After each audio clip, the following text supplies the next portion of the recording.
sommes de retour sur Direct Investisseur. On accueille tout de suite Benoît Rousseau, trader pour compte propre et fondateur du site Enlil. Bonjour Benoît. Bonjour Lucie. Alors on va parler avec vous du CAC 40 et du DAX. On en parlait à l'instant avec nos différents intervenants. On a eu de très belles performances sur ces indices, notamment sur le DAX. Alors vous êtes un scalper, je rappelle, et vous êtes friand de cet indice allemand. Alors quelles ont été vos performances? On peut parler peut-être de vos performances sur le premier trimestre. Est-ce que vous êtes satisfait? Sur le premier trimestre, les performances, Oui. va falloir que je les fasse statistiques. C'est plutôt pas mal, oui.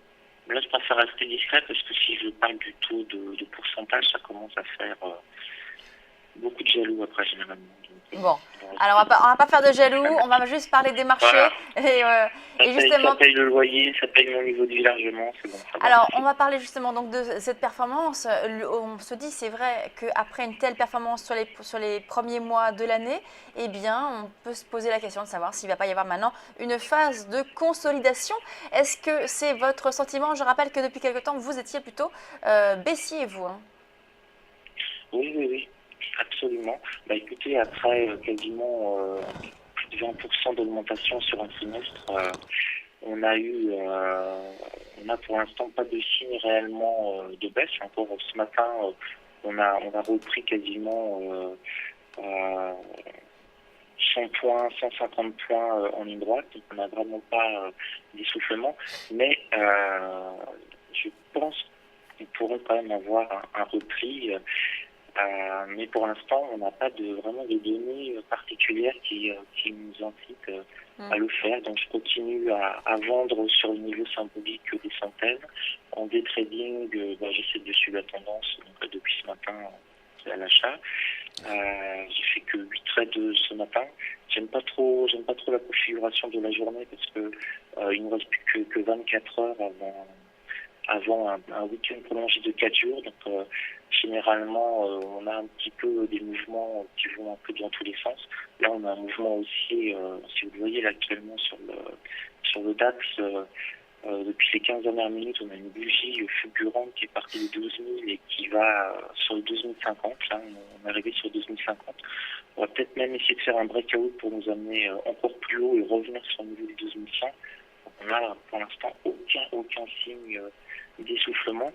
Ce que l'on sait, c'est que si on a une baisse, on ne va pas la voir arriver, elle ne va pas nous prévenir, hein, on va avoir un moins 3% dans la journée extrêmement rapidement.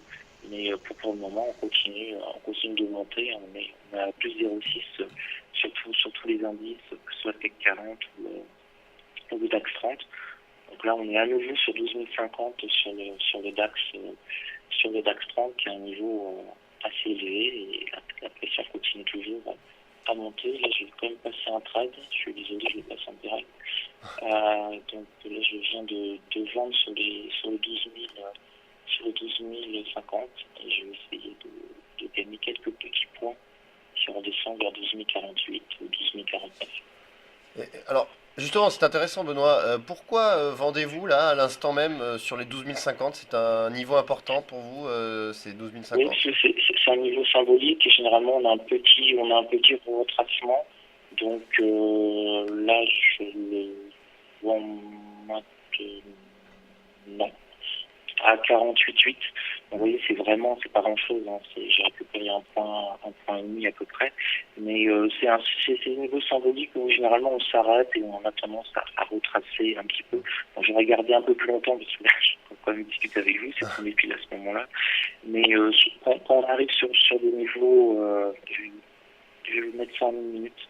Ça sera, Alors, justement, là vous visez combien de points? On voit qu'on retrace là, ça y actuellement. est, c'est fait. Hein, j'ai pris un point et demi. D'accord. Mais là, vous voyez, quand on arrive sur les 50, on a généralement une baisse. Ouais. Voilà. J'ai revendu trop tôt. Je vous parlais aussi, mais c'était pas tout à fait évident. Généralement, on peut tabler sur une baisse de 10 à 5 points, donc sur le 12 045. Là, on peut revenir sur le 12 040. Vous voyez, le niveau de 12 050 a bien marché, et on a exactement la même chose sur le niveau des 12 000. On est passé systématiquement légèrement en dessous. Là, on a descendu 5 ou 6 points.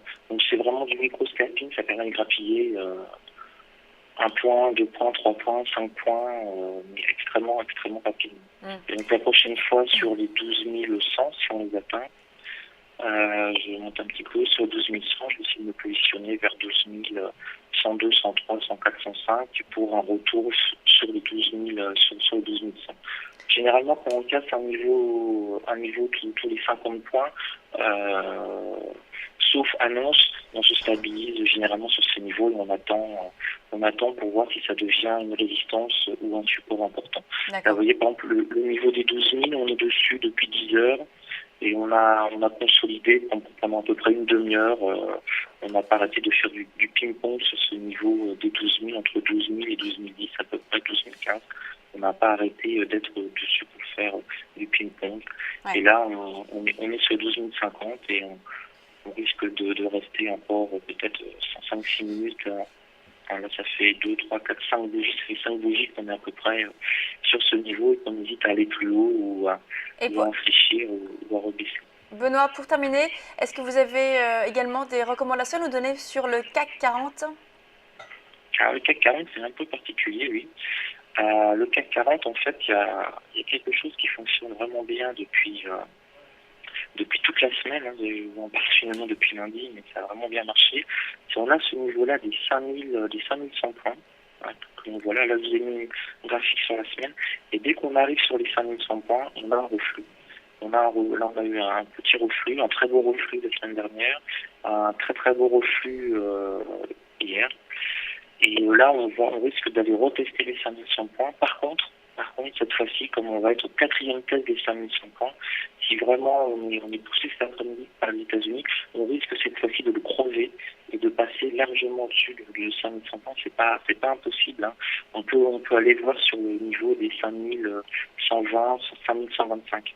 Donc cette fois-ci, personnellement, comme ça fait 3 fois qu'on teste au niveau des 5100 et qui a bien fait résistance, le 4e passage, j'ai un peu peur qu'on ait beaucoup de gens qui vont essayer d'aller chercher des stocks et qu'on se met à avoir une accélération haussière à 5100. Cette fois-ci, qu'on franchisse et qu'on passe en quelques secondes, voire 1 ou 2 minutes, directement à 5117, 5120. Donc si on remonte sur les 5100, cette fois-ci, je ne vais pas me mettre à vendre, je vais vraiment attendre de voir la réaction. Là, je pense qu'on a un risque de breakout aussi et qu'on peut monter sur les 5125. Et là, par contre, je me mettrai peut-être à agir pour un retour sur les 5100. Donc là, plus on teste en fait une résistance, là sur une semaine avec le 4e test peut-être, on a testé 3 fois, le 4e test, ça commence à devenir du gruyère, donc on a une probabilité que ça casse cette résistance un peu plus forte qu'avant. C'est pour ça que j'adore me mettre à vendre sur ce que j'appelle le premier passage, comme on peut le voir là, c'est le premier passage sur les 5100. Généralement, on a vraiment une réaction assez violente. Et après, on rebondit, finalement, on prend de l'élan. C'est un petit peu du ping-pong. On rebaisse, on reprend de l'élan pour à nouveau essayer de franchir cette barrière, ce mur de verre. Donc parfait, là, on a merci. plus de chance de franchir. Merci Benoît, merci beaucoup. On vous retrouve demain pour une nouvelle recommandation sur le DAX et le CAC. On passe à la suite de Direct Investisseur.